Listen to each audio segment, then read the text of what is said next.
ერთი პრობლემით როცა მოდიან ჩემთან ბავშვების მშობლები, ხო? ვიღაცასთან ალერგია, ვიღაცასთან კანზე სხვა პრობლემებია, ვიღაცასთან შეიძლება უფრო კიდე რთულიც, ზოგთან საშინელი შეკრულება, ვიღაცასთან აგზნებადობა. და პირველი კითხვა, რასაც მე ვსვავ, ბოლოს როდის გაწმიდეთ ბავშვი? პარაზიტებისაგან, შლაკებისაგან. იმიტომ რომ პარაზიტებს ისეთი ინტოქსიკაციის გამოწვევა შეუძლია, გამონაყარი და ალერგია კი არა. ეპილეფსიური შეტევებიც კი.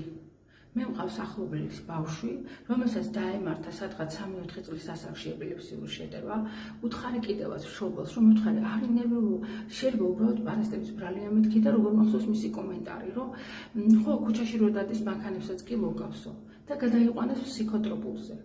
ეხლა გადაამოწმეს ბავშვი, არანაირი ცვლილებები არ არის და ჩამოხსნეს ფსიქოტროპულიდან. ხვდებით რა ტყუილა სვლა ბავშვმა 3-4 წელიწადი, ასე რომ დაიწყეთ ყველაფერი წმენდით.